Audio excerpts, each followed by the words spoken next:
নগাঁও জিলাৰ জুৰিয়া আৰক্ষী থানাৰ অন্তৰ্গত পুথিমাৰী গাঁৱৰ একেটা পৰিয়ালৰ তিনি কিশোৰ সন্তানহীন। জানিব পৰা মতে যোৱাকালি ইংৰাজী 16 জুলাই 2025 তাৰিখ বুধবাৰে আনুমানিক দিনৰ প্ৰায় 3:30 মান বজাত ঢিং ৰাজাবাৰীস্থিত খেলপথাৰত ক্ৰিকেট খেলিবলৈ ঘৰৰ পৰা ওলাই যায়। এই কিশোৰ কেইজন হৈছে ক্ৰমে আনছাৰুল আলম, পিতৃ মুছলেম উদ্দিন, বয়স 15 বছৰ, ফাৰ্দিছ আলম, পিতৃ হাজাতুৰ ৰহমান, বয়স 14 বছৰ আৰু মিনহাজুল আলম, পিতৃ জহুৰ উদ্দিন, বয়স 16 বছৰ। উভয়ৰে ঘৰ পুথিমাৰী গাঁৱৰ 8 নম্বৰ ৱাৰ্ডত বুলি জানিব পৰা গৈছে। নিৰুদ্দেশ হোৱা পৰিয়ালটোত বৰ্তমান সময়ত এক হতাশাজনিত পৰিৱেশে বিৰাজ কৰিছে যেন পৰিলক্ষিত হৈছে। নিৰুদ্দেশ হোৱা কেইজনৰ স্ক্ৰীণত দিয়া ফটোকেইখন চাই যদি আপোনালোকে কোনো ধৰণৰ সন্ধান পায় তেন্তে এই ফোন নম্বৰ দুটাত যোগাযোগ কৰিবলৈ পৰিয়ালৰ ফালৰ পৰা বিশেষভাৱে কাটৰ অনুৰোধ জনাইছে।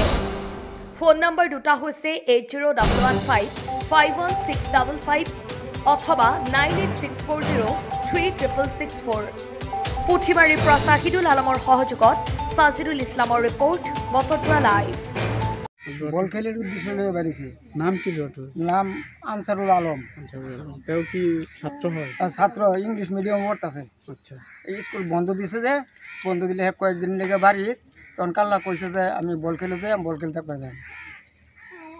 এটা কয়ে বাড়িছে। বাড়ি নিয়ে পরে দিয়ে আমরা তো ভাবছি যে বল খেলে গেছে, তখন বল খেলে আর এই সন্ধ্যার পরে দেয়া তাকে বল খেলতে যায় না, তখন তখন আমরা গম পাইছি যে বল খেলে নাই। আপনাদের বিচারি আছে? তারপরে সারা রাতে মানে এটা লইয়া খুরুস্তুল আপনার আত্মীয় স্বজনক যা আছে সব যোগাযোগ করলাম, কেউ এনেই নাই, অনুসন্ধান পোৱা নাই।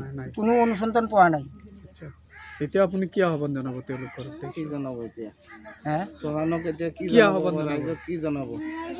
আমি কইতাম এটা আমি ৰাজক কি জানাবো? না আপুনি